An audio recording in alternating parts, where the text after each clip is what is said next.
Good morning class 12 subject home science lesson 9।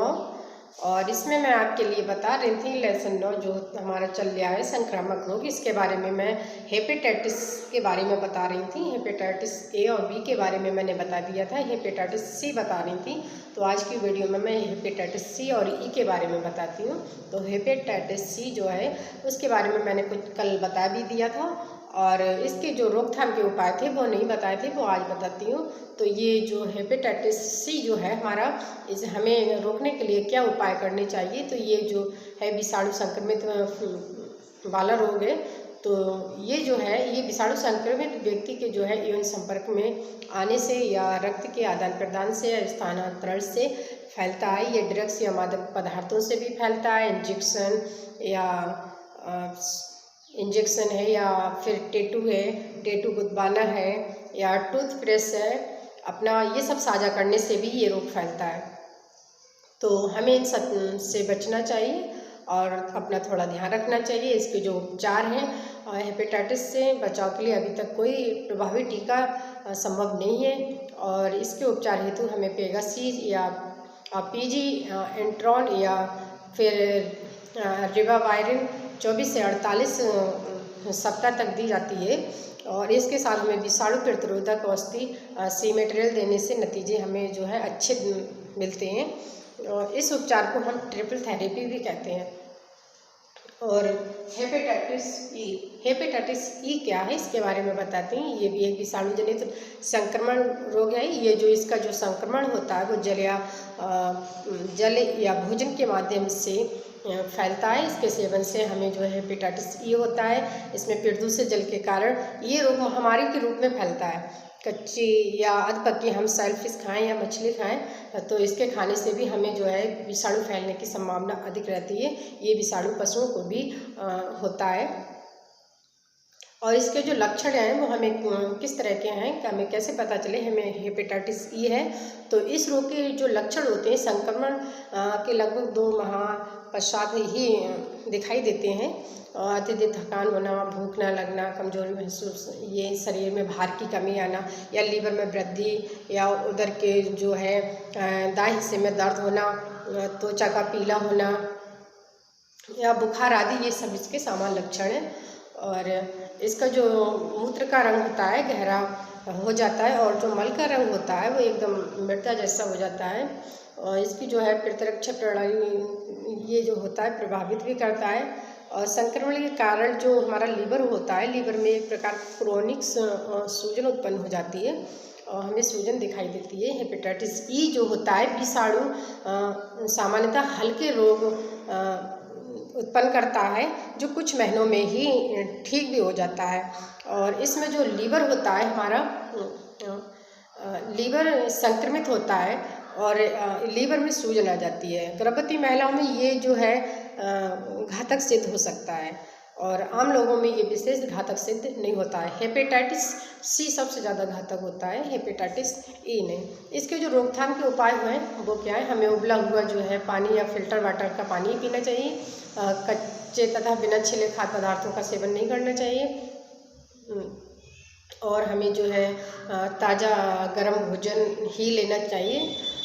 फल सब्जियां आदि को हम अच्छे से साफ करके ही धोकर खाएं, और शौच के पश्चात जो है अपने हाथों को अच्छे से साफ कर लें। और इसके उपचार में भी क्या है, हमें हेपेटाइटिस ई जो है स्वतः ठीक हो जाता है, फिर भी हमें इसका उपचार भी जो है बहुत ज़रूरी है। इसमें निर्जलीकरण से बचने के लिए हमें पानी जो है खूब पीना चाहिए। पानी का अच्छा विकल्प जो है हमें सूप है या फलों का रस है, सब्जियों का सूप है, ये सब हमें रसदार चीज़ें लेनी चाहिए। नियमित विश्राम करके अपनी जो है दिनचर्या भी अच्छी बनानी चाहिए। और हमें ड्रग्स, तंबाकू या कहना चाहिए मादक पदार्थों का सेवन नहीं करना चाहिए। इससे हम काफ़ी हद तक जो है हेपेटाइटिस कम कर सकते हैं, और उपचार और उपाय दोनों ही अपनाएं हम।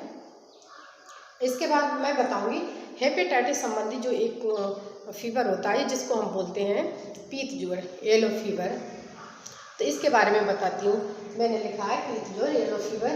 तो इसके क्या कारण है, ये कैसे फैलता है, येलो फीवर कैसे फैलता है। ये भी एक विषाणु जनित संक्रामक रोग होता है। तो इसका जो विषाणु होता है 17 से 18 मिली माइक्रोन का आकार जैसा होता है। इसका जो संक्रमण होता है हमारा एडिस एजिप्टी मच्छर द्वारा होता है। एडिस एजिप्टी मच्छर जो डेंगू फैलाने वाला मच्छर, वो हमारे पीत ज्वर और हाथी पाँव जैसी बीमारियों को भी फैलाता है।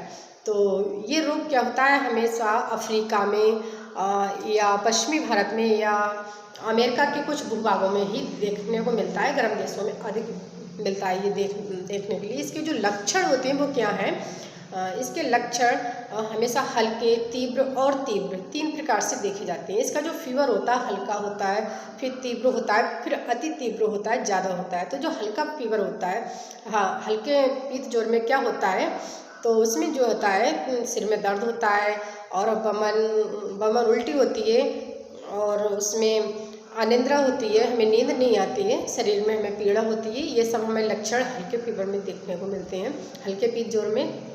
और जो तीव्र पीत ज्वर होता है उसमें हमें अंगों में पीड़ा, काले दस्त और रक्तचाप में कमी, नाड़ी शिथिल हो जाती है, पीलिया के लक्षण प्रदर्शित होने लगते हैं।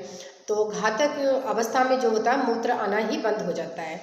इसके अलावा जो हमें सबसे ज़्यादा तीव्र जो है, जिसे हम कहते हैं दुर्दम पीत ज्वर, जो दुर्दम होता है बहुत ही भयंकर, तो उसमें क्या होता है, शरीर का जो ताप होता है 106 डिग्री फ़ारेनहाइट हो जाता है। इतना फीवर हो जाता है कि 106 डिग्री फ़ारेनहाइट, 106 डिग्री फ़ारेनहाइट बहुत ही होता है। तो इसमें क्या होता है, खून की उल्टियाँ होने लगती हैं, श्वास लेने में भी कठिनाई होती है और रोग की जो विकृति होती है जिसमें जो है लीवर है हमारा और हमारी जो किडनी, वृक्क हैं, ये क्या काम तथा होता है, ये रक्त वाहिनियाँ होती हैं, इनको अधिक फीवर प्रभावित करता है। जो हमारे वृक्क होते हैं, हमारा लीवर होता है, ये पीत जो है सबसे ज़्यादा उन पर इफ़ेक्ट करता है, उन पर प्रभाव डालता है। इसके जो है बचने के क्या उपाय होने चाहिए, इसका जो मेथड है हमें किस तरह से अपनाना चाहिए, तो इससे जो है मच्छरों से बचाव रखना चाहिए, मच्छरों को नष्ट करके रोग से बचना चाहिए। पीत ज्वर का जो है टीका लगवाना चाहिए और 4 वर्ष तक पीत ज्वर में से संरक्षण प्रदान करता है। तो ये टीका जो है 4 वर्ष तक ही जो है हमें बचाता है।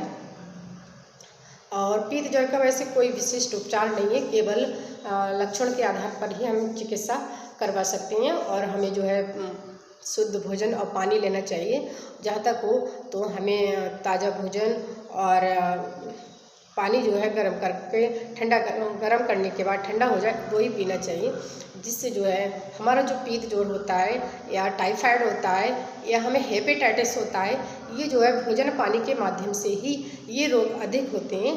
तो इन रोगों से हमें बचने के लिए सबसे ज़रूरी है कि हम अपने खान पान पर विशेष ध्यान दें और इसके बाद हम जो है चिकित्सा पर भी विशेष ध्यान दें। और आज की जो वीडियो थी मेरी हेपेटाइटिस और पीत ज्वर से संबंधित थी।